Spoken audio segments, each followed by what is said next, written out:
Hola y bienvenidos a Huesos Secos. En esta ocasión voy a estar refutando los comentarios de José de Teología Paulina en este video. Diga, queridos hermanos de Teología Paulina, quiero hacer un video reacción con respecto a una enseñanza de Michael Root que se titula ¿Cuál es el evangelio que Yeshua predicó? A ver, realmente aquí es donde queda claro la falsedad de las enseñanzas de este señor y asimismo también del daño tan grandioso que ha hecho en los últimos años al pueblo de Cristo. Es lamentable que muchas personas lo escuchen y le crean porque dice que él sabe hebreo, ¿verdad? Entonces sabe mucho, entonces yo le creo. Las personas no pueden...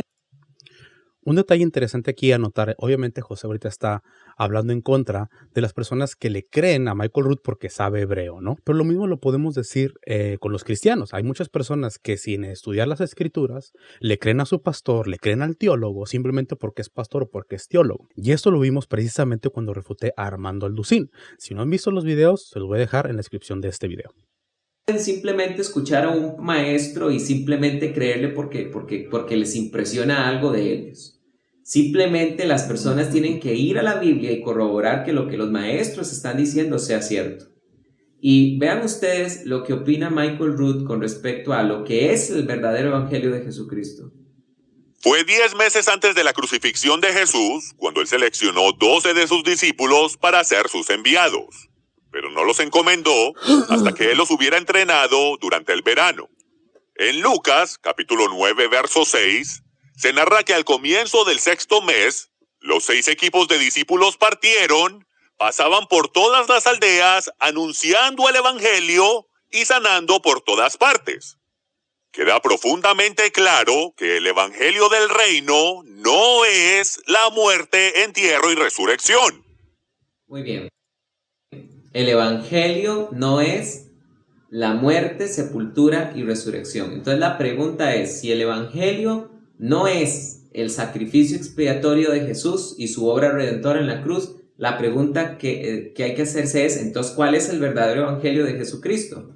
Esa pregunta que le estoy haciendo aquí es muy válida, porque si Yeshua no había muerto para ese entonces y ya estaba diciéndole a sus discípulos que fueran y predicaran el evangelio, ¿a qué evangelio se está refiriendo? Y lo curioso es que no solamente los apóstoles predicaron el evangelio del reino, sino también el mismo Mesías, el mismo Jesús predicó el evangelio del reino justo al iniciar su ministerio. Y esto lo podemos ver en Mateo capítulo 4, versículo 23. Y recurrió Jesús toda Galilea, enseñando en la sinagoga de ellos y predicando ¿qué? El evangelio del reino y sanando toda enfermedad y toda dolencia en el pueblo. La pregunta sigue siendo la misma. ¿Cuál fue el evangelio que Yeshua predicó en Galilea? ¿Cuál fue? Si él no había muerto. Y esa pregunta la podemos contestar con la carta a los Hebreos. Leamos en el capítulo 4, versículo 1. Temamos pues, no sea que permaneciendo aún la promesa de entrar en su reposo, alguno de vosotros perezca no haberla alcanzado, porque también a nosotros se nos ha anunciado la buena nueva como a ellos. ¿A quién se está refiriendo cuando dice como a ellos? Si leemos el capítulo anterior, creo que en el versículo 16, podemos ver que se está refiriendo a los israelitas cuando salieron de Egipto. Entonces, leamos una vez más. Dice, porque también a nosotros se nos ha anunciado la buena nueva. ¿Qué es la buena nueva? El evangelio. Porque también a nosotros se nos ha anunciado el evangelio como a los israelitas cuando salieron de Egipto. Entonces, ¿cuál era este evangelio del reino que ya fue predicado desde el tiempo de Moisés? Aquí mismo en hebreo nos está diciendo, porque también a nosotros se nos ha anunciado la buena nueva, o sea, el evangelio, como a ellos. ¿A quiénes? A los israelitas cuando salieron de Egipto. Entonces, ¿el evangelio es simplemente la muerte y resurrección de Jesús? No, es muchísimo más amplio. No estoy haciendo menos la muerte de Jesús. Al contrario, la muerte de Jesús y su resurrección fue una parte del evangelio del reino.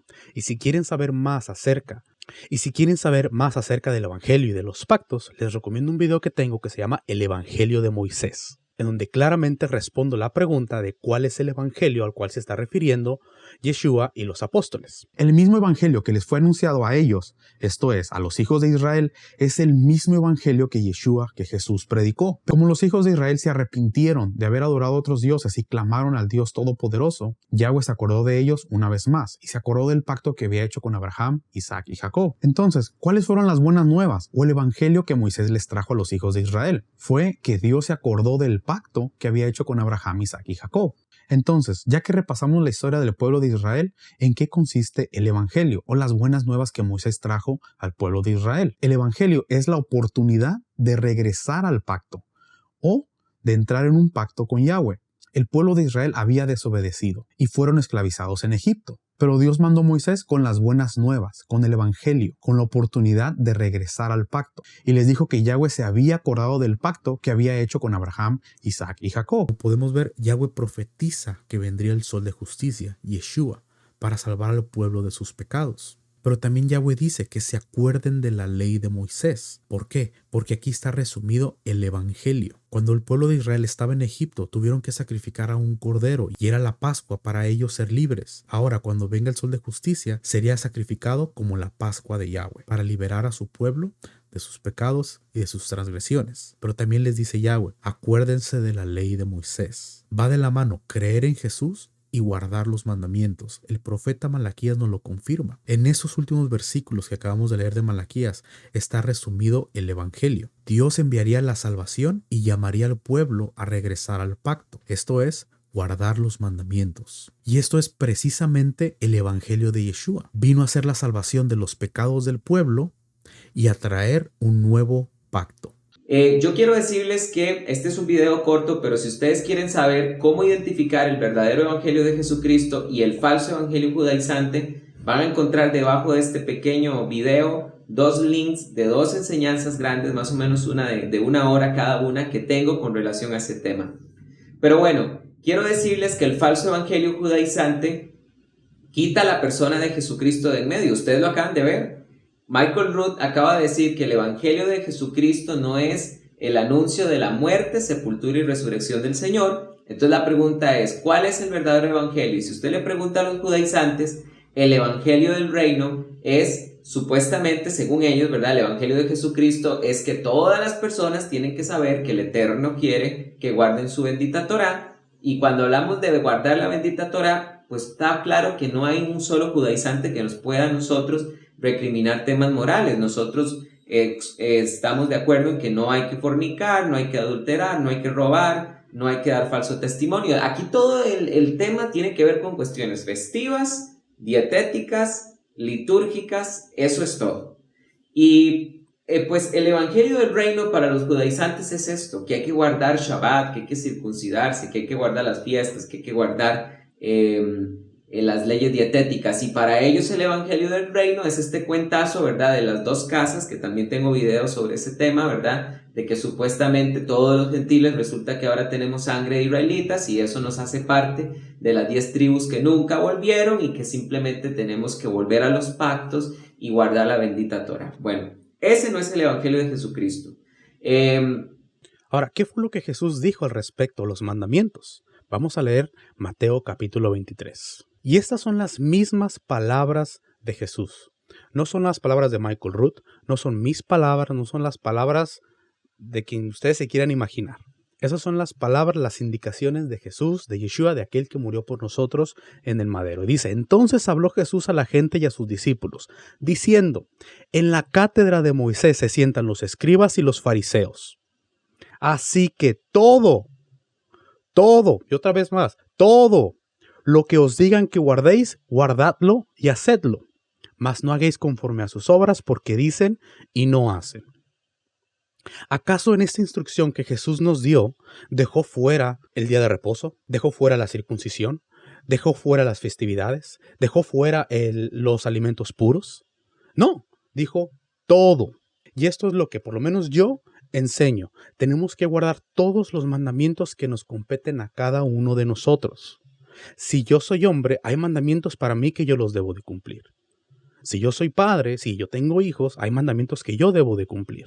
Si yo no soy sacerdote y hubiera templo, entonces hay mandamientos que no son para mí porque no soy sacerdote.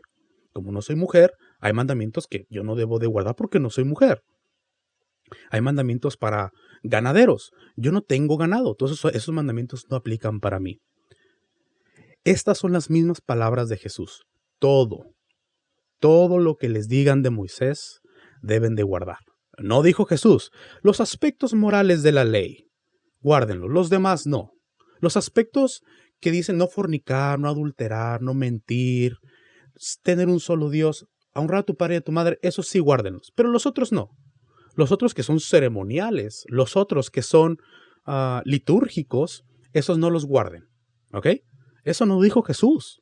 ¿Quién le está cambiando aquí las palabras a Yeshua? ¿Quién está interpretando correctamente a Yeshua?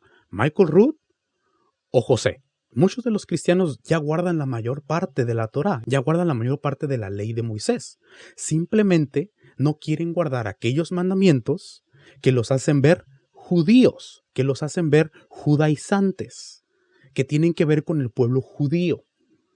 ¿Por qué? Porque hay un estigma desde siglos y siglos atrás de que si tú guardas los mandamientos de los judíos, entonces eres ya un judaizante. Esa es una idea católica que viene desde el siglo, ¿qué? 3, 4 más o menos. Y precisamente tengo un video donde hablo acerca de qué es judaizar y quiénes son los judaizantes. Y en esos dos videos les explico bíblicamente hablando, no tomando partes aquí y partes allá. Bíblicamente hablando, qué es judaizar y quiénes son los judaizantes. Continuamos viendo el video de José. Michael Rood se basa en Lucas capítulo 9, versículo 6, para decir que no puede creerse que el evangelio del reino o el evangelio de Jesucristo sea el anuncio de su sacrificio expiatorio, porque los discípulos, antes de que el Señor muriera en la cruz y resucitara, predicaban en las aldeas el evangelio. Y esto resulta para cualquier persona que no estudia la Biblia sumamente convincente, pero para una persona que estudia no. Porque nosotros tenemos que entender el uso que se le da a la palabra griega evangelion, que se traduce del griego al español como buenas noticias, y nosotros tenemos que entender que la palabra evangelion siempre debe ser entendida en su contexto. Es decir, ¿qué es lo que estoy queriendo decir con esto? Que siempre que ustedes encuentren la palabra evangelio en la Biblia, no precisamente se está refiriendo al evangelio de Jesucristo que predicaron los 12 y Pablo, y que es poder de Dios para salvación, primeramente para el judío y también para el gentil. Entonces ya estamos hablando de dos evangelios diferentes. Aquí se está contradiciendo un poquito porque, hay un evangelio en el cual predica a Jesús que murió y resucitó, pero hay otro evangelio que predicaban los apóstoles antes de que Jesús muriese. O sea, no, tenemos que entender que la palabra evangelio es las buenas nuevas. ¿Cuáles buenas nuevas? De salvación, de restauración. Es la oportunidad que Dios le está dando una vez más a su pueblo de entrar en un pacto con Él. Es la oportunidad que les está diciendo, ustedes invalidaron mi pacto, ustedes se han alejado de mí, pero hoy les doy las buenas nuevas y les digo, acérquense una vez a mí. Acérquense porque el reino de los cielos se ha acercado. Es por eso que Jesús vino a predicar las buenas nuevas, que Él ya traía el nuevo pacto. Es por eso que el evangelio y el nuevo pacto van de la mano, van conectados. Y es por eso que Jesús empieza a predicar las buenas nuevas, diciéndoles, arrepiéntanse. Esa es la primera clave para entender qué es el evangelio, arrepentirse, a reconocer que yo cometí un pecado, reconocer que yo transgredí la ley. Porque como ustedes saben, en 1 Juan 3:4 dice, porque el pecado es la transgresión de la ley. Entonces lo primero que tenemos que hacer para que el evangelio funcione en nosotros es arrepentirnos, es reconocer que hemos pecado, que hemos transgredido la ley de Dios, la ley de Moisés. Y esas eran las palabras de Jesús. Arrepiéntanse, arrepiéntanse, porque el reino de los cielos se ha acercado. Ese es el evangelio. Dios quiere perdonarlos. Dios quiere establecer una vez más una comunión contigo. Ese es el evangelio. Y la forma en la que Dios restauró la relación que había entre Dios y el hombre fue a través de la muerte y la resurrección de Jesús. Ese es el evangelio. El evangelio es arrepentirse, creer que Jesús murió por mis pecados, por mis fallas que yo tengo, y ya una vez que he sido perdonado de mis pecados, ahora me tengo que esforzar por no pecar una vez más, por no transgredir la ley una vez más. Ese es el evangelio. Es por eso que Jesús, cuando sanaba a alguien, les decía, levántate, ¿y qué les decía? Y no peques más, y no transgredas la ley más. Esas eran las enseñanzas de Jesús. Continuamos. Por ejemplo, les voy a dar un ejemplo. Cuando nosotros estudiamos la Septuaginta, que es la versión griega de la Tanaj, y nos vamos al libro de Primera de Samuel, capítulo 31, versículo 9, dice la Biblia así, y le cortaron su cabeza, ¿a quién? Al rey Saúl, y lo despojaron de sus armas y enviaron a proclamar la noticia por toda la tierra de los filisteos, en el templo de sus ídolos y entre el pueblo. Fueron a proclamar la noticia. Aquí la palabra griega que está es evangelion. Aquí evangelion, entonces ¿a qué se refiere? ¿Al evangelio de Jesucristo? No, simplemente se refería a la buena noticia que era para los filisteos anunciar que se había cortado la cabeza al rey Saúl.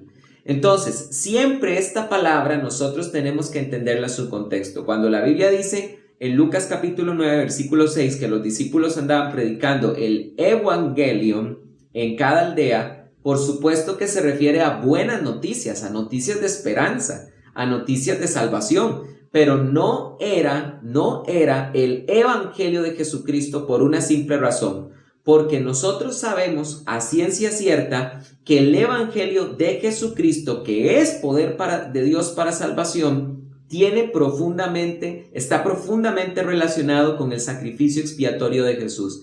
¿Y esto cómo lo sabemos? Muy sencillo.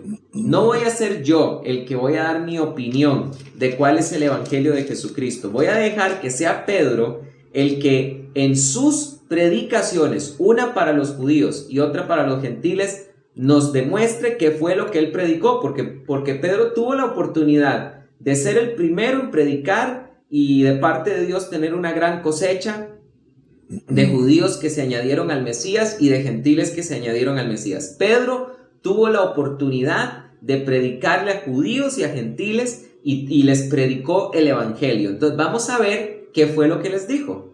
Por ejemplo, en Hechos capítulo 10, versículo 34, Pedro está hablando en la casa de Cornelio a gentiles y Pedro expone el evangelio de esta manera y dice: entonces Pedro, tomando la palabra, dijo: en verdad comprendo que Dios no hace acepción de personas, sino que de toda nación se agrada del que le teme y hace justicia. Envió la palabra a los hijos de Israel, anunciando la buena noticia de paz por medio de Jesucristo. Él es Señor de todos. Miren cómo comienza Pedro a presentar el evangelio de Jesucristo. Él es Señor de todos. Vosotros sabéis la noticia divulgada por todo Judea, comenzando desde Galilea, después del bautismo que proclamó Juan. Respecto a Jesús de Nazaret, cómo Dios lo ungió con el Espíritu Santo. ¿Lo lograron ver? Dice la Biblia que la buena noticia comienza desde el bautismo de Juan respecto a Jesús de Nazaret. Cómo Dios lo ungió con el Espíritu Santo y poder, anduvo haciendo el bien y sanando a todos los oprimidos por el diablo, porque Dios estaba con él, y nosotros somos testigos de todas las cosas que hizo, tanto en la región de los judíos como en Jerusalén, a quien mataron, colgándolo de un madero. A este levantó Dios al tercer día y le concedió hacerse visible, no a todo el pueblo, sino a unos testigos designados de antemano por Dios, a nosotros que comimos y bebimos con él después de que resucitó de entre los muertos. Y nos mandó que proclamáramos al pueblo y declaráramos solemnemente que él es juez de vivos y muertos, designado por Dios. De este dan testimonio todos los profetas. Todo el que cree en él recibe liberación de pecados por medio de su nombre. ¿Ven ustedes los puntos que tocó Pedro cuando le predicó el evangelio a los gentiles? Aquí él mismo está diciendo, él dice que el evangelio de Jesús empezó cuando fue bautizado por Juan. Escuchemos. Cómo Dios lo ungió con el Espíritu Santo. ¿Lo lograron ver? Dice la Biblia que la buena noticia comienza desde el bautismo de Juan respecto a Jesús de Nazaret. Entonces, el evangelio que predicó Jesús antes de que muriese es el mismo que los apóstoles predicaron después de que Jesús murió y resucitó. Es exactamente el mismo. ¿Por qué? Porque el evangelio trata, como él ya lo mencionó, pero no lo quiere entender así, es las buenas nuevas de restauración, de perdón, de arrepentimiento, de una vez más Dios acercarse a los humanos. Ese es el evangelio, y la forma en la que Dios restauró ese pacto roto fue a través del sacrificio y resurrección de Jesús. Entonces, cuando predicaban a Jesús y aún no había muerto, les decían: acérquense, arrepiéntanse de sus pecados. ¿Por qué? Porque ese es el primer paso. Ya no quiero profundizar más en esto porque creo que está claro. Él mismo lo mencionó. El evangelio que Pedro está predicándole a Cornelio inició con el bautismo de Juan. Entonces, no hay dos evangelios diferentes. No hay necesidad de ponerlo en el contexto. Como dice él, hay un evangelio que es después de Jesús, después de su muerte y de su resurrección, y hay otro evangelio que predicaban los apóstoles antes de la muerte y resurrección de Jesús, y ese traía nada más las buenas nuevas de restauración y listo. Es el mismo evangelio, ¿ok? Pero bueno, continuamos. ¿Ven ustedes los puntos que tocó Pedro cuando le predicó el evangelio a los gentiles? Jesús es Señor de todos, Jesús fue ungido con el Espíritu Santo, Jesús liberó a los oprimidos por el diablo, Jesús murió en un madero, Jesús se levantó al tercer día de entre los muertos, Jesús es juez de vivos y muertos, y todo aquel que crea en Jesús recibirá perdón de pecados. ¿Se dan cuenta ustedes? ¿Se acuerdan que Jesús mismo dijo, yo soy el camino, la verdad y la vida? Esa es parte del evangelio. Desde entonces ya lo estaba predicando. Él ya estaba anunciando las buenas nuevas de salvación. Pero bueno, continuamos.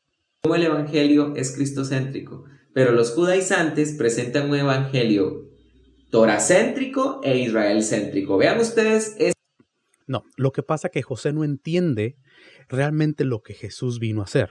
Obviamente sí, todo mundo sabemos que Jesús vino a morir por nuestros pecados, a llevar esa carga de pecados que todos nosotros tenemos, que todo el mundo tiene, y pagar por esa carga. Pero lo que José no está entendiendo es que todo este problema inició desde la ley de Moisés y los profetas.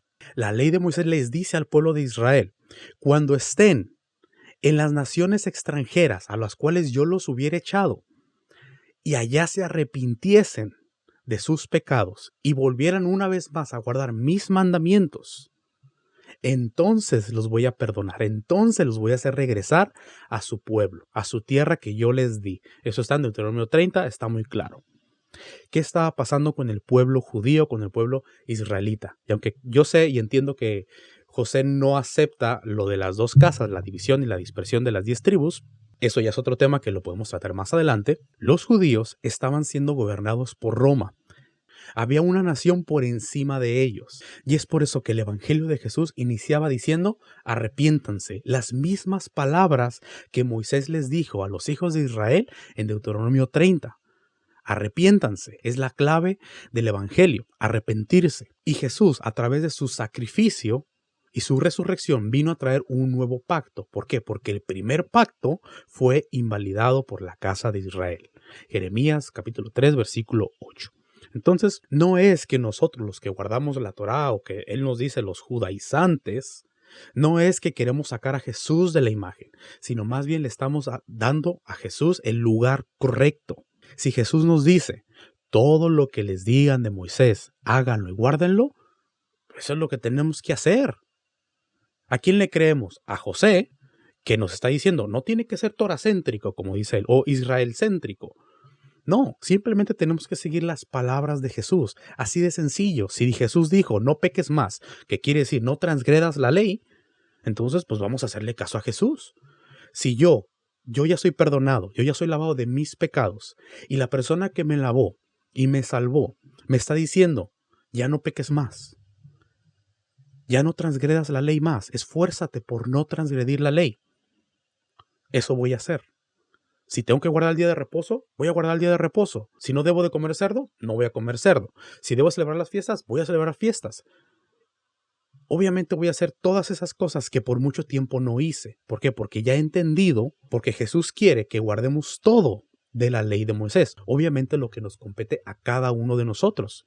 Lo que queremos hacer es simplemente ya no transgredir la ley, o por lo menos esforzarnos y procurar guardar los mandamientos. ¿Por qué? Porque Jesús dijo, si me aman, si de verdad me amas, no dijo canta aleluya, no dijo grita a los cielos, te alabo Señor. No dijo eso, si me amas, guarden mis mandamientos. Continuamos. Ese video que enseña Michael Root, esos 7 minutos por completo, cómo no es Jesús el centro del mensaje del evangelio, sino es la Torá. Lo que pasa es que en el cristianismo les gusta ser cristocéntricos para no tener que guardar la ley. Dicen, yo solamente creo en Jesús y ya no tengo nada más que hacer. No hay nada más que yo pueda hacer para ser salvo. Señoras y señores, está escrito. Hebreos capítulo 5, versículo 9. Leámoslo, por favor. Fíjense en lo que dice. y habiendo sido perfeccionado, vino a ser autor de eterna salvación para todos los que, ¿qué dice? Los que le obedecen. La salvación, señores y señores, está condicionada. Necesitamos dos cosas. Número uno, creer en Jesús, en su sacrificio y en la resurrección y en lo que Él hizo por nosotros. Y número dos es obedecerlo, guardar sus mandamientos. Ahí está la salvación. Pero en el cristianismo dicen, no, nosotros somos cristocéntricos. Yo solamente creo en Jesús y es todo lo que tengo que hacer. No hay nada más que yo pueda hacer. Sí, voy a guardar ciertos mandamientos morales, que curiosamente son los mismos que la ley que el gobierno secular nos tiene, ¿no? No mientas, no mates, no robes, ¿no? Con eso no tienen ningún problema. Pero hay mandamientos que Jesús mismo dijo. Todo lo que les digan de Moisés, guárdenlo y háganlo. ¿Ok? Lo leo una vez más. Y habiendo sido perfeccionado, vino a ser autor de eterna salvación. ¿Para quiénes? Para todos los que le obedecen. Entonces, no es que queramos sacar a Jesús. No es que le queramos quitar mérito a lo que Jesús hizo por nosotros. Más bien, como Jesús ya murió por nosotros porque transgredimos la ley, ahora queremos esforzarnos por no transgredir la ley, por más pequeño sea el mandamiento. Como bien lo dijo Jesús en Mateo capítulo 5, del versículo 17 al 19, ¿qué? Lo vamos a leer. Son estas partes en la Biblia que voy a suponer a José le incomoda leer.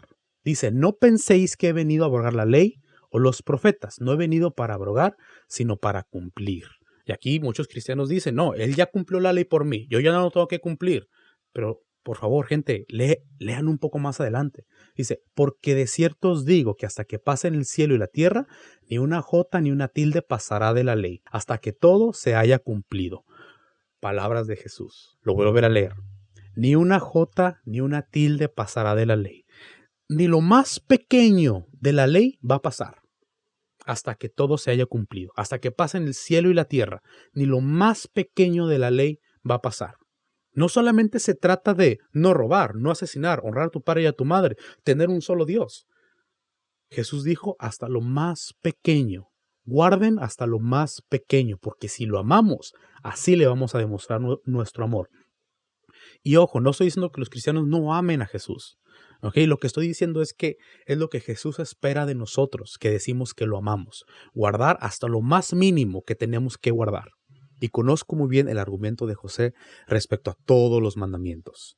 Él enseña y dice que el día de reposo, por poner un ejemplo, es exclusivo del pueblo de Israel. Es un pacto entre Dios e Israel y lee Éxodo capítulo 31. Pero mi pregunta es, ¿acaso, José, no has leído Isaías 56? Vamos a leerlo. Y el extranjero que siga a Yahweh no hable diciendo, ¿me apartará totalmente Yahweh de su pueblo? Ni diga al eunuco, he aquí yo soy árbol seco. Porque así dijo Yahweh, a los eunucos que guarden mis días de reposo y escojan lo que yo quiero y abracen mi pacto. Ah, caray, José, yo pensaba que el día de reposo era exclusivo del pueblo de Israel. Pero estamos viendo que no.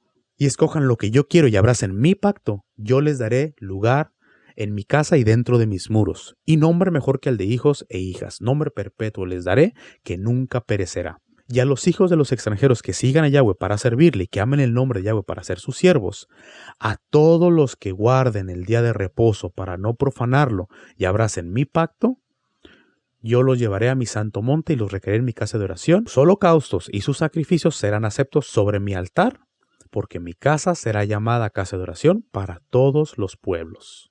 Y a todos los que guarden el día de reposo para no profanarlo. Aquí yo no veo ninguna instrucción que diga el día de reposo es exclusivo del pueblo de Israel. Y me van a decir, bueno, explica Éxodo capítulo 31. Es muy sencillo. ¿Qué pueblo estaba presente ahí? El pueblo de Israel.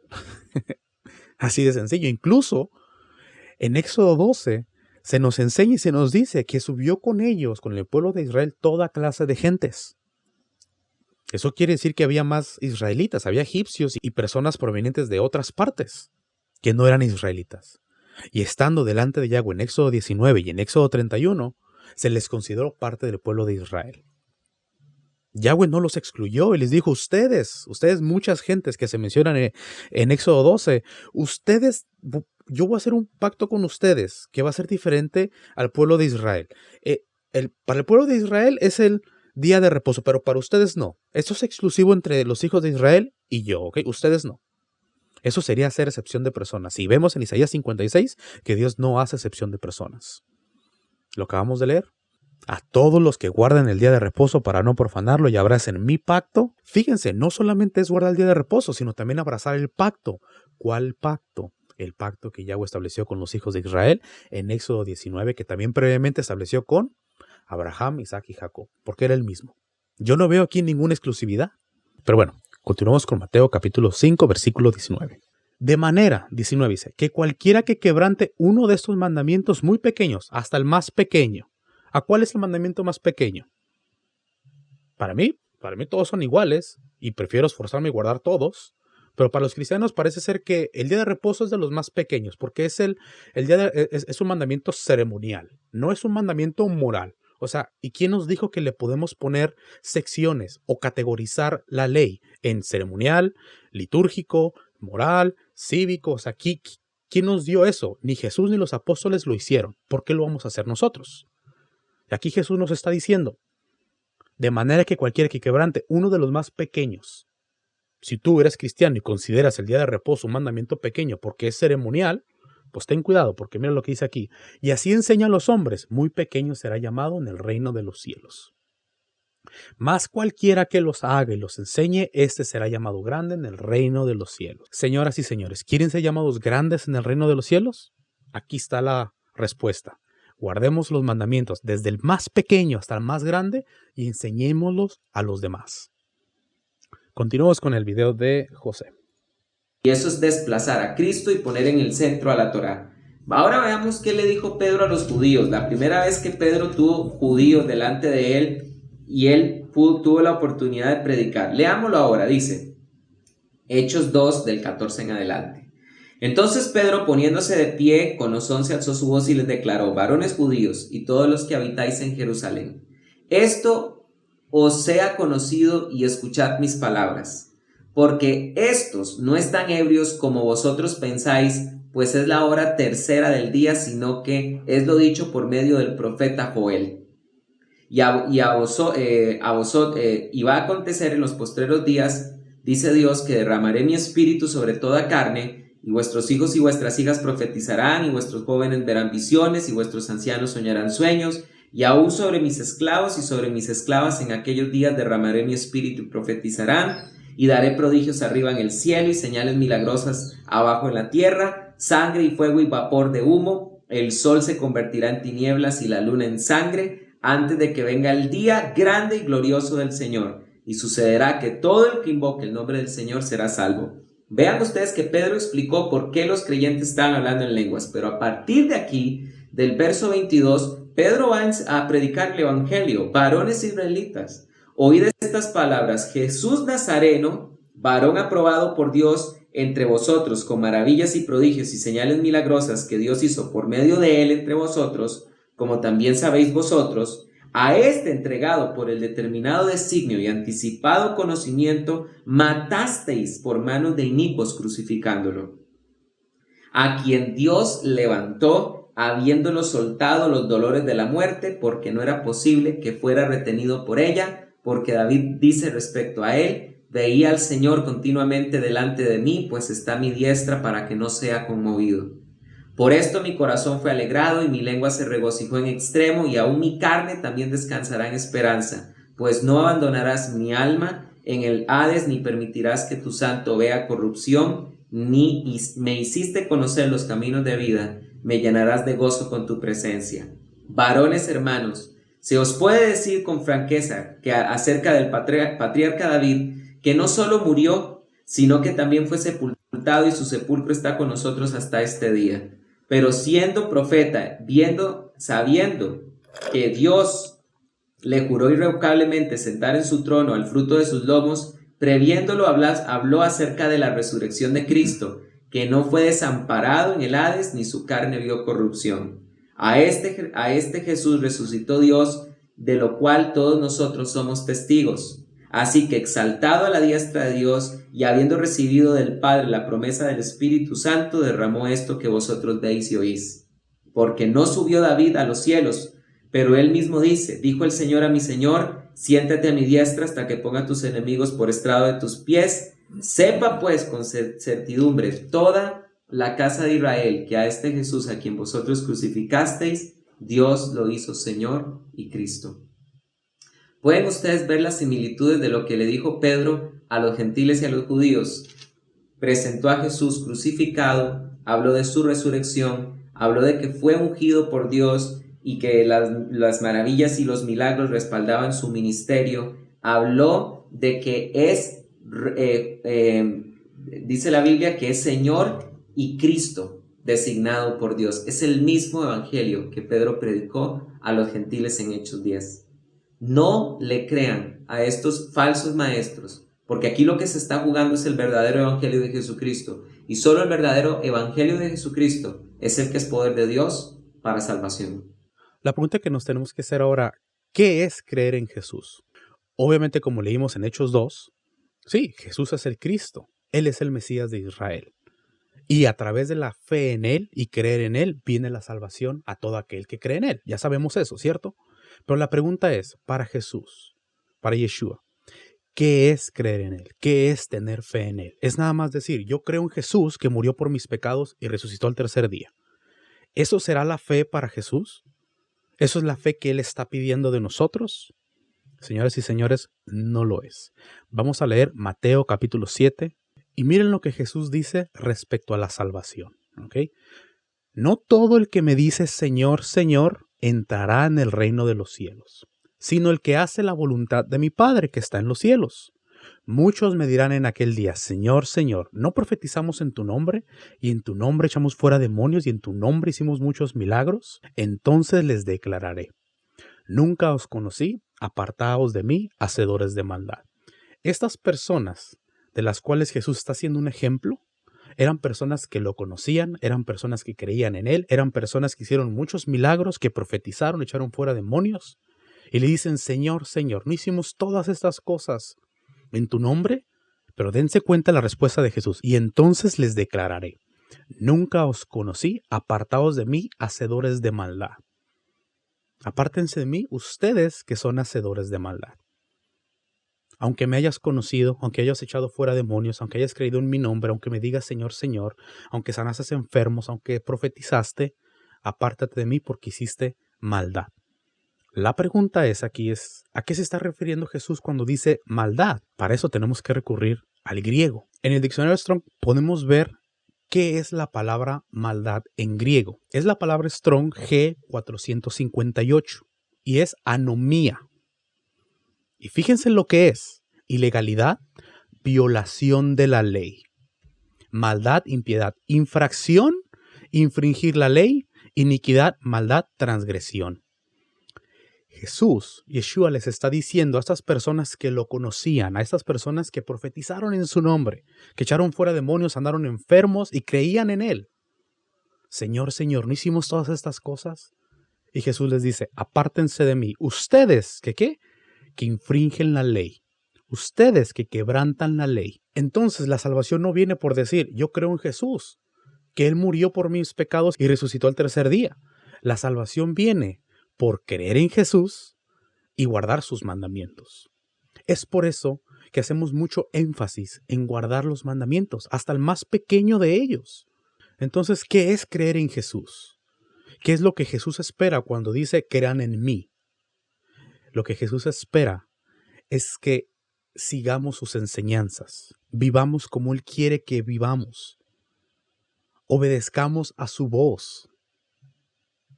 Obviamente creer en Él, sí, yo creo en Jesús que murió por mí y voy a seguir sus enseñanzas.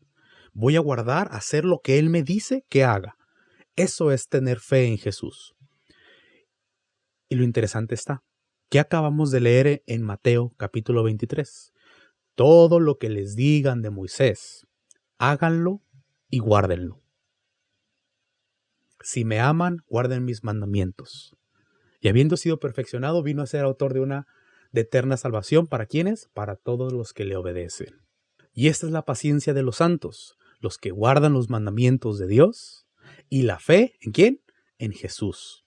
Señoras y señores, no es suficiente nada más decir, creo en Dios, creo en Jesús. Tenemos que hacer algo de nuestra parte. tenemos que guardar hasta el mandamiento más pequeño. No la mitad, no 3/4 de ellos, hasta el más pequeño de ellos tenemos que guardar. Porque en el día del juicio habrá personas que se van a presentar delante de él y le van a decir, Señor, Señor, ¿no hicimos todas estas cosas en tu nombre? Y dice, y entonces les declararé, apártense de mí, ustedes que violan la ley, ustedes que quebrantan la ley, ustedes que transgreden la ley. ¿Y cómo podemos saber que realmente en este versículo la palabra maldad se está refiriendo a ley? Por la palabra anomía. Porque anomía viene de la palabra nomos, que es ley.